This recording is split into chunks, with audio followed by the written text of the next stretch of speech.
ఏపీలో వాణిజ్య రాజధానిగా పేరు తెచ్చుకున్న విశాఖపట్నం ఇప్పుడు టెక్ రాజధానిగా అభివృద్ధి చెందుతుంది. తాజాగా పెట్టుబడుల సదస్సులో వచ్చిన కంపెనీల ప్రతిపాదనలు, అంతకు ముందే గూగుల్ డేటా సెంటర్ కోసం జరిగిన ఒప్పందం, కాగ్నిజెంట్, టీసీఎస్ వంటి దిగ్గజాల విస్తరణ ప్రతిపాదనల మధ్య తాజాగా మరో గుడ్ న్యూస్ అందింది. ఇప్పటికే విశాఖలో తాత్కాలిక కార్యాలయం ఏర్పాటు చేసుకుని 300కు పైగా ఉద్యోగాలు వర్క్ ఫ్రం హోం పద్ధతిలో కల్పించిన అమెజాన్ ఇప్పుడు మరో కీలక అడుగు వేసింది. విశాఖకు టెక్ కంపెనీల రాకతో జోష్ పెరుగుతోంది. ఈ నేపథ్యంలో ఇప్పటికే ఏర్పాటు చేసిన అమెజాన్ డెవలప్మెంట్ సెంటర్ను మరింత విస్తరించాలని కీలక నిర్ణయం తీసుకుంది. ఇందుకోసం సాఫ్ట్వేర్ టెక్నాలజీ పార్క్ ఆఫ్ ఇండియాలో మరోసారి రిజిస్ట్రేషన్ చేయించింది. గతంలో పెట్టిన పెట్టుబడులకు అదనంగా రెట్టింపు పెట్టుబడులతో అమెజాన్ ఈసారి ముందుకొస్తోంది.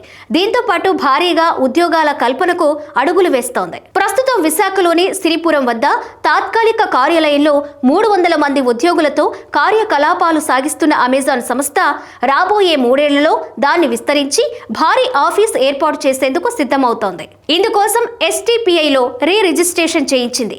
ఈ విస్తరణ వల్ల వచ్చే 3 ఏళ్లలో విశాఖలో 833 ఉద్యోగాల కల్పనకు అమెజాన్ ప్రణాళికలు సిద్ధం చేసుకుంటుంది. తద్వారా తమ ఈ కామర్స్ ఎగుమతుల్ని 100 కోట్లకు పెంచుకునేందుకు అమెజాన్ ప్లాన్ చేస్తోంది.